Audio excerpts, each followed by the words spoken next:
اعوذ باللہ من الشیطان الرجیم بسم اللہ الرحمن الرحیم۔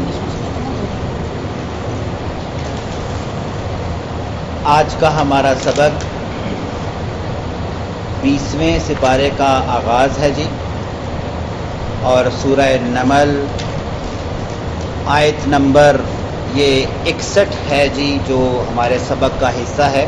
آیت نمبر 61 میں، 62 میں، 63 میں اور 64 میں اللہ تبارک و تعالیٰ نے 17 خوبیوں کا تذکرہ گنوایا ہے، 17 باتوں کا تذکرہ کیا ہے، اور پھر سوال پوچھا ہے۔ اور یہی تمام باتیں، اس میں سے اکثر باتیں سورہ عنکبوت میں بھی اللہ تبارک و تعالیٰ نے مشرکین مکہ کے حوالے سے اتاری ہیں کہ جب آپ ان 17 باتوں کے حوالے سے ان سے پوچھیں گے نا، تو ان کے جواب کچھ اور ہوں گے اور ان کا عمل کچھ اور ہوگا۔ یعنی ایسے ہیں کہ جواب وہ کچھ اور دے رہے ہوں گے اور عمل ان کا اپنے جواب سے 180 ڈگری کنورس یعنی کہ الٹا ہوگا جی۔ تو یہ ہم سن لیتے ہیں۔ آج 17 خواہش ہمارے سبق کا حصہ ہوں گے۔ اللہ نے سوال کیا، امن خلق السماوات والارض، کون ہے جس نے تخلیق کیا آسمانوں کو اور زمین کو؟ پہلی چیز کیا پوچھی؟ آسمان کی تخلیق پوچھی، اور والارض، زمین کی تخلیق پوچھی۔ تیسرا، وَأَنزَلَ لَكُم مِّنَ السَّمَاءِ مَاءً، کون ہے جو نازل کرتا ہے تمہارے لیے آسمان سے پانی یعنی کہ بارش؟ تیسری چیز پوچھی۔ پھر اس بارش سے کیا ہوتا ہے جی؟ فَأَنبَتْنَا بِهِ حَدَائِقَ، اس سے اگتی ہیں باغات میں ذات بہجہ، پر رونق کھیتیاں۔ آسمان سے پانی نہ اترے تو کھیتیاں اگ نہیں سکتی، یہ مشروط ہے۔ جب بارشیں رک جاتی ہیں تو قحط آتا ہے، اور قحط کا مطلب کیا ہے؟ فصلیں نہیں ہوئی، پھل ہی نہیں ہوئے۔ ٹھیک ہے جی۔ تو اللہ نے کہا کون ہے جو آسمان سے پانی اتارتا ہے کہ جس کی بنا پر تمہاری کھیتیاں، تمہارے باغات پر رونق ہو جاتے ہیں۔ اور ساتھ ہی کہا ما کان لکم، نہیں تھا تمہارے لیے لائق، ان تنبتو، کہ تم خود اگا سکتے، شجرہ، ان باغات کا ایک درخت بھی۔ تمہارے اندر اتنی اہلیت بھی نہیں کہ تم ان باغات میں ایک درخت بھی اگا سکو، یہ وہ اگاتا ہے۔ کون اگاتا ہے جی؟ اتنے یہ 3 سوال پوچھے۔ کیا کہا؟ اِلٰہٌ مع اللہ، کیا اللہ کے سوا کوئی اور معبود بھی ہے جو یہ 3 چیزیں کرتا ہے؟ ٹھیک ہے جی۔ اب ظاہری بات ہے اس کا جواب کیا ہوگا جی؟ کوئی بھی نہیں ہے۔ ٹھیک ہے، تو پھر اللہ نے کہا بل ہم قوم یعدلون، بلکہ تم ایسی قوم ہو جو عدل کرتی ہو، برابری کرتی ہو اللہ کے ساتھ۔ کیا برابری کرتی ہو؟ کہ تم نے اللہ کے ساتھ اللہ کی مخلوق کو برابر کھڑا کر دیا ہے۔ تم جو اللہ کر سکتا ہے تم کہتے ہو یہ جو اللہ کی مخلوق ہے جس کو تم اللہ کے ساتھ معبود بنا بیٹھے ہو وہ بھی کر سکتا ہے۔ تم نے اللہ اور ان مخلوقات کو برابر کر دیا ہے، یعنی کہ تم ان مخلوقات کو رب کے ساتھ شریک ٹھہرا دیتے ہو۔ یہ 3 سوال کے بعد 4تھا سوال پوچھا، امن جعل الارض، کون ہے جس نے بنایا زمین کو قرارن، تمہارے لیے قرار رہنے کی جگہ؟ اب یہ زمین جو ہے آپ کو پتہ ہے 2 قسم کی حرکت کر رہی ہے، سورج کے گرد بھی گھوم رہی ہے اور اپنے گرد بھی گھوم رہی ہے، لٹو کی طرح۔ اس کے باوجود ہم نہیں گھوم رہے، ہمارے بنے ہوئے مکان نہیں گھومتے، گاڑیاں نہیں گھومتی، جو کچھ ہے رب نے یہاں ساکن رکھا ہوا ہے۔ تو اللہ نے کہا ایک گھوم رہی ہے، ایک چیز جو ٹو وے قسم کی جو ہے نا وہ موشن کر رہی ہے، سورج کے گرد بھی گھوم رہی ہے اور اپنے گرد بھی گھوم رہی ہے تیزی کے ساتھ۔ ٹھیک ہے، تو کون ہے جس نے اس گھومتی ہوئی زمین پر تمہیں قرار عطا کیا کہ تم ٹھہرے ہوئے ہو؟ وَجَعَلَ خِلَالَهَا، اور بنایا اس کے راستوں میں سے انہارا، نہریں۔ ٹھیک ہے، ان زمین کے راستوں میں تم دریا، نہریں بہتے ہوئے دیکھتے ہو، کون ہے جس نے نہریں چلائی ہیں جی؟ اچھا، وَجَعَلَ لَهَا رَوَاسِيَ، کون ہے جس نے اس زمین میں پہاڑ گاڑے ہیں؟ وَجَعَلَ بَيْنَ الْبَحْرَيْنِ، اور بنایا ہے دو دریاؤں کے درمیان حاجزہ، ایک آڑ۔ یہ کون ہے کہ جو تمہارے لیے زمین کو بھی ساکن ٹھہرا دیا کہ تم اس پہ قرار حاصل کر سکو، تمہارے لیے اس زمین میں پانی کو بھی بہا دیا راستوں میں، پھر پہاڑ بھی بنائے جو سبب ہیں اس زمین کو رکنے کا۔ ٹھیک ہے جی، زمین جو اتنی گھوم رہی ہے نا، ہم کیوں نہیں گھوم رہے؟ اس کا جواب 1400 سال پہلے اللہ تعالیٰ کے نبی صلی اللہ علیہ وسلم دے کے آ گئے ہیں۔ قرآن نے کہا وَجَعَلْنَا الْجِبَالَ أَوْتَادًا، ہم نے پہاڑوں کو میخ بنایا، کیل بنایا ہے۔ ٹھیک ہے جی، اب ہم جب کیل سے کوئی چیز باندھتے ہیں، مثال کے اوپر ہمارے دیہاتوں میں آپ کو جانور بہت اتھرا ہو نا، تو کیا کرتے ہیں، اس کی رسی چھوٹی کر کر درخت کے ساتھ یا کسی کے ساتھ باندھ دیتے ہیں، پھر وہ بھٹکنے کی بھی کوشش کرے تو وہ ہل نہیں سکتا۔ تو اللہ نے کہا زمین بھٹک رہی ہے، 24 گھنٹے گھوم رہی ہے، رب نے کہا میں نے یہ پہاڑ گاڑے ہیں اس کے اندر جو اس کو تھام کے رکھے ہیں، اس کو تمہارے لیے ساکن کر کے رکھا ہے، تمہارے لیے، خود تو گھوم رہی ہے لیکن تمہارے لیے اس کو قرار بنا دیا ہے۔ تو یہ اللہ نے وہ پہاڑ بنائے ہیں۔ اور دریاؤں کے درمیان، دو دریاؤں کے درمیان آڑ، یہ سورہ رحمان میں بھی تذکرہ ہے، ایک دو پہلے بھی آپ سن کر آئے ہیں، رب نے کہا کہ ان کے درمیان ہم نے ایسی آڑ رکھی ہے، یہ دونوں دریاؤں کے پانی مکس نہیں ہو سکتے، یہ ہم ہیں۔ پھر کہا اِلٰہٌ مع اللہ، کیا اللہ کے سوا کوئی اور بھی یہ کام کر سکتا ہے؟ جی یہ 7 باتیں ہوں گی۔ 8ویں بات دی امن یجیب، کون ہے جو قبول کرتا ہے المضطر، بے قرار کی دعا کو قبول کرتا ہے، اذا دعاہ، جب وہ پکارتا ہے۔ کون ہے جب دنیا میں کوئی شخص بے قرار ہو کر روتے ہوئے رب کو پکارتا ہے، کون ہے جو اس کی پکار کو سنتا ہے؟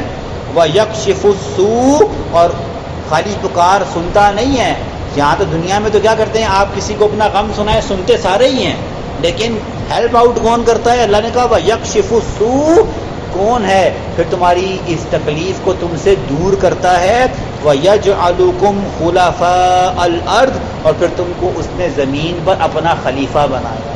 زمین پر تم واحد مخلوق ہو جو تمام مخلوقات کے اوپر سرداری کرتی ہے، تم سے بڑی بڑی مخلوقات بھی رب نے تمہارے تابع فرمان کر رکھی ہیں، ہاتھی تک، اونٹ تک، بڑے بڑے خطرناک قسم کے جانور بھی انسان نے سدھائے ہیں، جہاں پر انسان ان پر حکومت کرتے ہیں وہ سدھاتے ہیں۔ ٹھیک ہے، ایسی دنیا میں کہیں بھی نہیں کہ جہاں پتہ لگے انسان بندھے ہوئے ہوں اور کھوتے ان پر حکمرانی کر رہے ہوں، ایسا کہیں بھی کچھ نہیں ہے۔ ٹھیک ہے جی، تو اللہ نے کہا کون ہے جس نے تمہارے لیے تمہیں زمین پہ اپنا خلیفہ بنایا ہے، نائب مقرر کیا ہے۔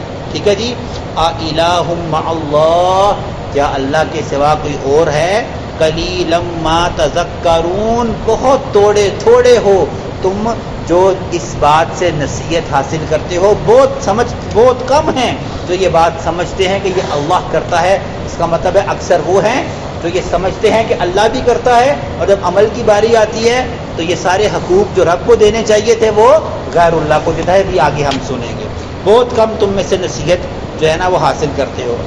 11ویں بات جی امن یہدیکم، کون ہے جو تمہیں رہنمائیاں کرتا ہے، فی ظلمات البر، جب خشکی میں اندھیرے ہوتے ہیں، جب رات کا وقت ہوتا ہے، کون ہے جو تمہیں رات کو اپنی منزل سے گمنے نہیں دیتا جب آپ خشکی پہ ہوتے ہو، والبحری، اور جب آپ سمندر میں ہوتے ہو، کون ہے جو تمہیں یہ راستے سجاتا ہے، سکھاتا ہے۔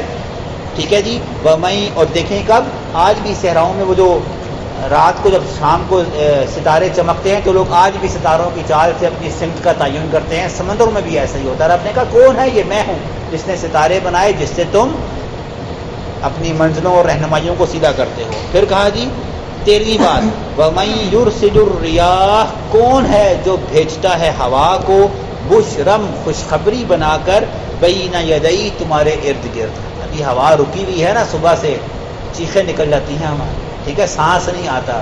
اللہ نے کہا کون ہے پھر اس ہوا کو جب تمہارے بیچ چلاتا ہے تو تمہیں خوشی ہوتی ہے، خوشخبری بناتا ہے۔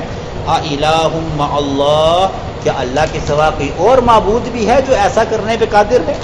پھر رب نے کہا، خود ہی جواب دیا، تعالی اللہ، اللہ بہت بڑا ہے، اما یشرکون، ہر اس چیز سے، ہر اس ذات سے جس کو تم اللہ کے ساتھ شریک ٹھہراتے ہو۔ ان تمام معاملات میں اللہ کا کوئی شریک نہیں، اور تم اتنے برے ہو کہ ان معاملات میں اللہ کے ساتھ اللہ کی مخلوق کو شریک ٹھہراتے ہو۔ اچھا جی 14ویں بات جی امن یبدأ الخلق، کون ہے جس نے تمہیں بالکل سرے سے پیدا کیا؟ سرے سے پیدا کرنے کا مطلب وجود ہی نہیں تھا. ٹھیک ہے جی. ابھی دیکھیں آدم علیہ السلام آیا ہے نا, تو آدم علیہ السلام کے بعد ان کی نسلیں آئی ہیں جن کو آپ ان کی کاپیز کہہ سکتے ہیں. کاپیز بنانا آسان ہے, ٹھیک ہے. آدم کو بنانا مشکل ہے, ٹھیک ہے. سب سے پہلی کسی چیز کو, یعنی ہمارے لیے مشکل ہے, اللہ کے لیے مشکل ہی. سوچنا جانا کہ جب پہلی چیز بنتی ہے نا, اس کو اگر ہم ایک مثال سمجھیں کہ اگر آپ نے آئی فون 16 لانچ کرنا ہے تو پہلا بنے گا بڑی محنت سے بنے گا, کیونکہ اگر اس میں ایک بھی غلطی آئی تو وہ اگلے تمام کاپیز میں آئے گی, اور پھر سارے جو آپ 50,000 آئی فون بنائیں گے وہ ساری کاپیاں کیا ہو جائیں گی؟ ریجیکٹ ہو جائیں گی. تو پہلی چیز کیا ہوتی ہے؟ بڑی احتیاط اور بڑی محتاط طریقے سے بنتی ہے کہ یہ ٹھیک ہوگی تو اس کی کاپیاں جو 50,000 1-2 لاکھ بنے گی وہ بھی ٹھیک ہوں گی. تو اللہ نے کہا کہ صرف مثال سمجھانے کے لیے, اللہ کے لیے مثال دی نہیں جا سکتی, ہمیں سمجھانے کے لیے. اللہ نے کہا کون ہے جس نے تمہیں بالکل سرے سے پیدا کیا, تمہارا وجود ہی نہیں تھا. ثم یعیدہ, اور پھر وہ کون ہے جس کی طرف تم واپس لوٹائے جاؤ گے. اگر وہ تمہیں پیدا کر سکتا ہے تو تمہیں واپس بھی اپنے پاس بلا کر قیامت کے دن دوبارہ پیدا کر سکتا ہے. کون ہے وہ؟ وَمَن يَرْزُقُكُم 16ویں بات جی, وَمَن يَرْزُقُكُم مِّنَ السَّمَاءِ, کون ہے جس نے تمہیں آسمانوں سے رزق دیا؟ کس صورت میں دیا؟ من و سلوا کی شکل میں دیا. پانی کی شکل میں تو اللہ نے اوپر کہہ دیا نا, من و سلوا کی شکل میں دیا. اور دوسرا, ہم رزق کو شاید روٹی پانی سمجھتے ہیں. ہر نعمت کیا ہوتی ہے؟ وہ رزق ہے. یہ دھوپ نہ ہوتی تو فصلیں ہی نہ پکتی, بھلے بارش ہو جائے.